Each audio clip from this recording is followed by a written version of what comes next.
Have you ever wondered what common mistakes people make in self-defense? Welcome to our deep dive into this crucial topic. Understanding self-defense is more than just knowing a few moves. It's an art, a skill, and too often it's marred by some common blunders that can turn the tables against us. In this video, we'll uncover these missteps, dissect them, and offer solutions to sidestep these pitfalls.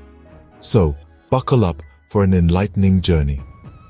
Stay with us as we delve into the most common self-defense mistakes and how to avoid them. Starting off with the mistake number 1, overconfidence. Overconfidence can be a dangerous trap in the realm of self-defense. When you're overconfident, you may underestimate your opponent, assuming you'll easily overpower them.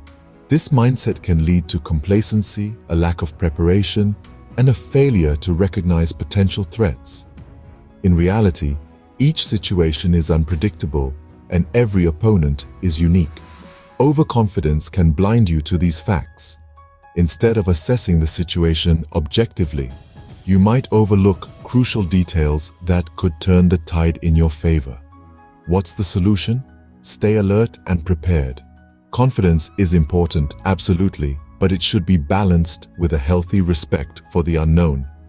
Practicing this balance helps you react better to unexpected situations. And remember, in self-defense, it's not just about winning or overpowering the other person.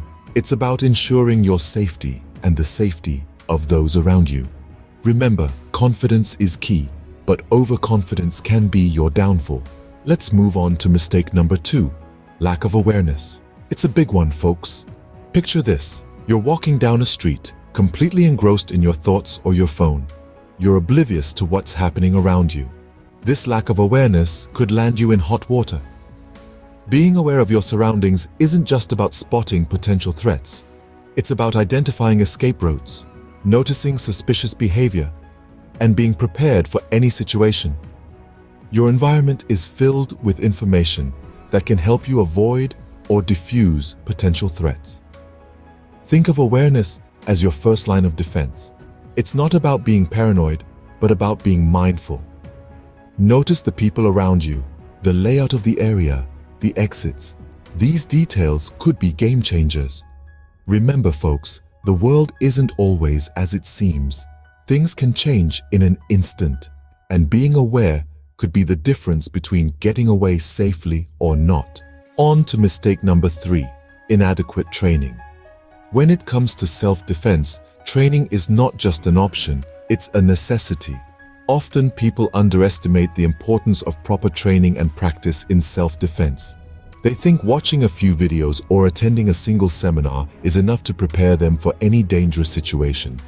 But let's be real, self-defense is not something you can master overnight. Inadequate training can lead to ineffective defense moves, which can be more dangerous than not knowing any moves at all. Think about it. If you're in a situation where you need to defend yourself, and you attempt a move that you're not well practiced in, you could end up injuring yourself or giving your attacker an advantage. Training, however, is not just about learning different moves. It's about understanding the principles behind these moves. It's about knowing how to position yourself, how to use your body's natural weapons, and most importantly, when and how to use these moves. Remember, self-defense is not about fighting, it's about protecting yourself. And to do that effectively, you need to be confident in your skills. Confidence comes from practice, from knowing that you can execute a move effectively when you need to. Don't fall into the trap of believing that you're ready after a few sessions. Consistent, regular training is essential. Always be aware of your skill level and never stop improving. Proper training is not just about learning the moves. It's about knowing when and how to use them. Next up, mistake number 4, ignoring de-escalation. When we talk about self-defense, we often focus on the physical techniques and tactics. But an overlooked yet crucial part of self-defense is de-escalation and conflict avoidance. Now, you might be thinking, but isn't self-defense all about fighting back? Well, not quite. Self-defense is not about winning a battle, it's about ensuring your safety. And sometimes, the safest choice is to avoid the fight altogether. This is where de-escalation comes into play. De-escalation is about using verbal and non-verbal techniques to calm down an escalating situation, to reduce the intensity of the confrontation, or to prevent it from happening at all. Think about it this way. Engaging in a physical confrontation should always be your last resort. Why? Because fights are unpredictable. No matter how well trained you are, there's always a risk of injury. You could end up with a broken nose, a fractured arm, or worse. Moreover, there's also the legal aspect to consider. If you can avoid a fight, you avoid potential legal troubles that could arise from it. So, by mastering the art of de-escalation, you're not just ensuring your physical safety, but also protecting yourself from potential legal repercussions. So, the next time you find yourself in a heated situation, remember to take a step back, breathe, and try to de-escalate.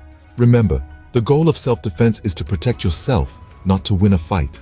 And finally, mistake number 5, neglecting physical fitness. It's a critical aspect often overlooked when we talk about self-defense. But why is physical fitness so important, you may ask? Well, let's break it down. First, strength and stamina. These are not just about lifting heavy weights or running marathons. They're about having the physical capacity to resist, to fight back, and to endure. If your body is not conditioned for physical exertion, you may find yourself quickly exhausted in a self-defense situation, and that's a dangerous place to be. Second, agility and speed. The ability to move quickly and fluidly can make a world of difference in self-defense. It's about dodging an attack, escaping a hold, or getting yourself out of harm's way. Without a certain level of physical fitness, your movements may be sluggish and unresponsive. Lastly, balance and coordination. These are fundamental to executing self-defense techniques effectively. Without them, even the simplest moves can become challenging. So, how can you ensure you're not neglecting your physical fitness?